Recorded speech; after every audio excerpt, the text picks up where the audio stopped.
السلام علیکم ورحمۃ اللہ وبرکاتہ۔ وعلیکم السلام ورحمۃ اللہ۔ جی مفتی صاحب، میں کشمیر سے عرض کر رہا ہوں۔ جی حضور، ایک مسئلہ تھا۔ دراصل آپ کی کتاب کپڑے موڑ کر نماز پڑھنے کا حکم میرے زیر مطالعے میں ہے، اچھا اچھا الحمدللہ۔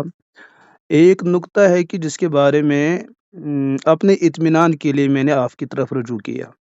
جی یہ جو فقہی عبارات میں یہ بات ہمیں ملتی ہے، وَقَضَى كُلُّ صَلَاةٍ أُدِّيَتْ مَعَ كَرَاهَةِ التَّحْرِيمِ تَجِبُ إِعَادَتُهَا، جی یہ جو اصول ہے، یہ تحریمی معاملات ان کے حدود کیا ہے؟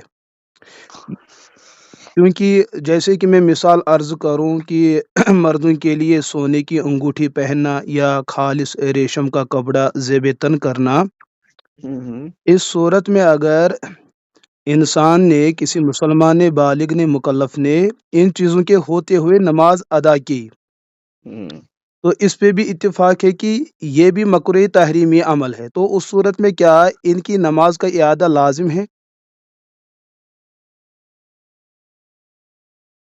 یہ زیورات وغیرہ پہن کر کے، زیورت یعنی کہ نماز کے لیے جو ہاں ہاں فقہا نے تو لکھا ہے کہ اس صورت میں بھی نماز مکروہ تحریمی ہوگی۔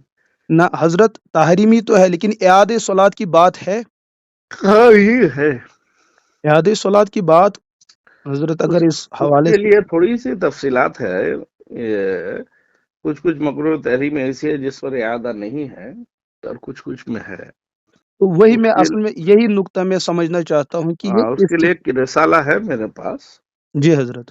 آپ واٹس ایپ میں کچھ بھیجیے گا تو میں آپ کو بھیج دوں گا، اس کو پڑھیے گا تو انشاءاللہ آپ کے حضرت سارے اصول کے درجے میں سوالات۔ آپ مجھے تھوڑا سا وہ پھر میں انشاءاللہ میں آپ کی کتابوں کو شوق کے ساتھ الحمدللہ پڑھ لیتا ہوں، جی جی لیکن جی اصول کے درجے میں، کیونکہ یہ اصول ہے، اب استثناء تو ہے ہاں نہیں۔ ہاں صحیح بات ہے، کچھ استثنایات بھی ہیں اس میں۔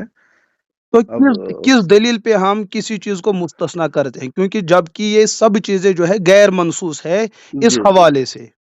جی جی اب فقہا نے اگر یہ تعبیرات ذکر کر رکھی ہے تو ترجیح کے اعتبار سے ہم کسی کی بات کو لے اور کسی کی بات کو چھوڑے، اس کے لیے ہمارے پیمانہ کیا ہوگا؟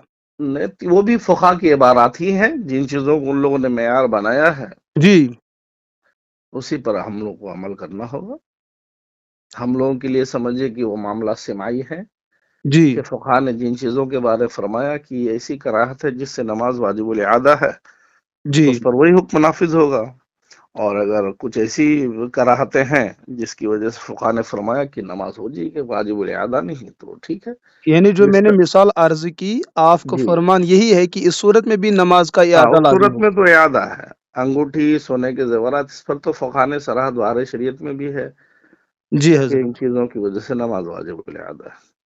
اور کچھ ہے مستثنیات، اس پر میرے پاس ایک اپنا رسالہ نہیں، میں کوئی رسالہ ہے تو اس میں انہوں نے تھوڑی سی تفصیل بیان کیا ہے۔ حضرت مصعب، دوسری ایک بات وہ میں واٹس اپ کر لوں گا، یہ جو آپ کا رسالہ ہے کپڑے موڑ کر نماز پڑھنے کا حکم، جی جی ہاں ہاں حضرت جو فقہ نے اسبال کی تعبیر ذکر کی ہے یا کف جی صوب کی، جی جی جی تو جو ہمارے یہاں کشمیر میں جیسے شلوار جو پہنی جاتی ہے اس کے پائنچے رہتے ہیں پتلون کی طرح، اچھا تو کوئی صراحت کے ساتھ کوئی عبارت جو بالکل واضح دو ٹوک ہو جس میں فقہ نے اس چیز کا ذکر کیا ہے ہاں کہ پائنچے موڑ کر اس طریقے سے نماز پڑھنا؟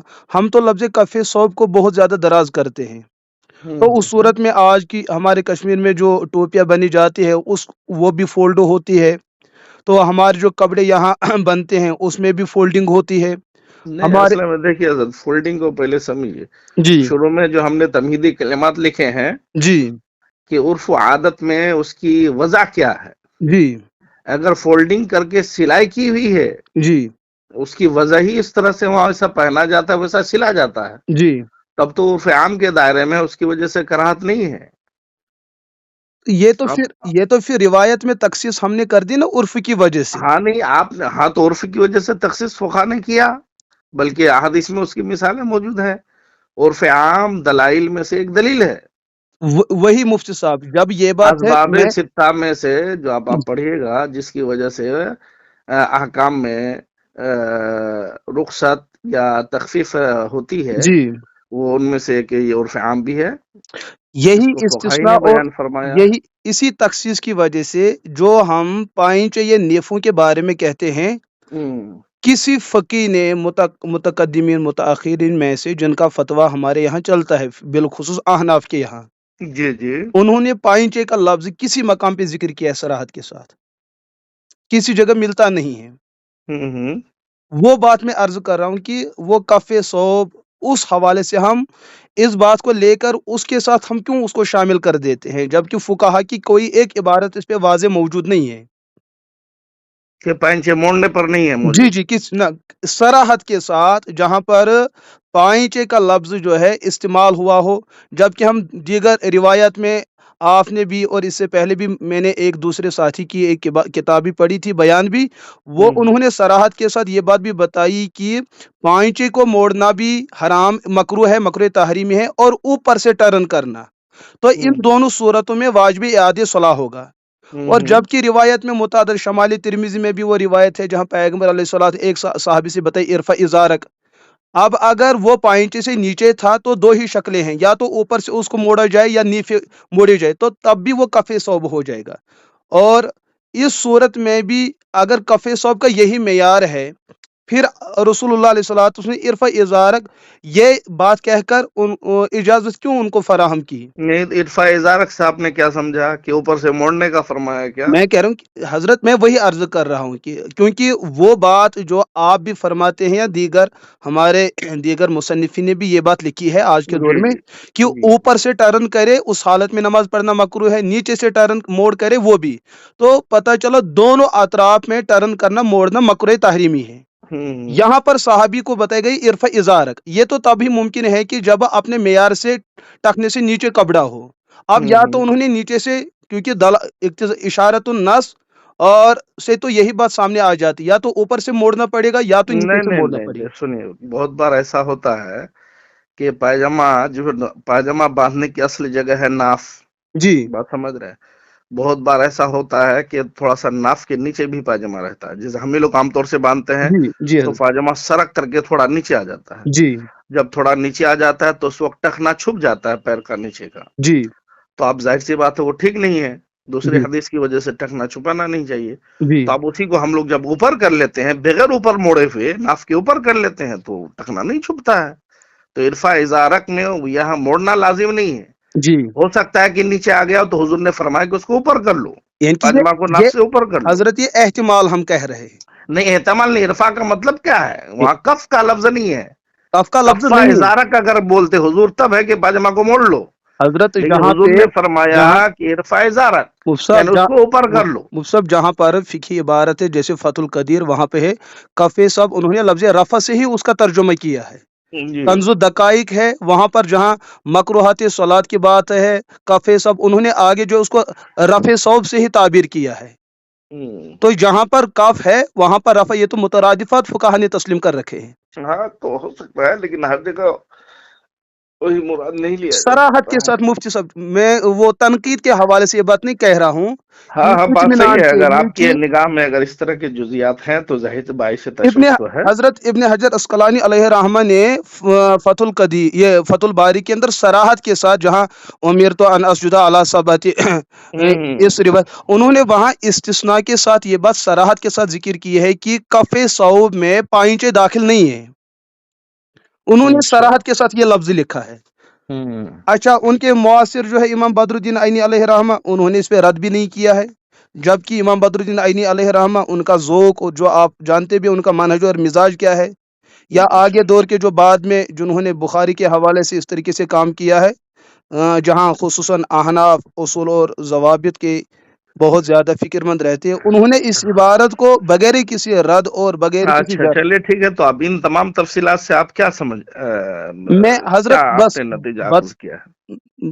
بس یہ چیز کہ کپڑے موڑ کر نماز پڑھنے کے بارے میں جو یہ بتایا جاتا ہے کہ اس صورت میں نماز پڑھنا اور اس کا واجب الاعادہ، ہوں، ایک تو یہ کہ کیا یہ عمل واقعتاً مکروہ تحریمی کا عمل ہے، فقہا نے صراحت کے ساتھ بالخصوص احناف فقہا نے اس کو مکروہ تحریمی میں تسلیم کیا ہے یا نہیں۔ دوسری ہوں، بات جو کف صوب کی جو ہم تعبیر پیش کرتے ہیں، کیا کف صوب کے اندر یہ بات شامل ہو جاتی ہے یا نہیں۔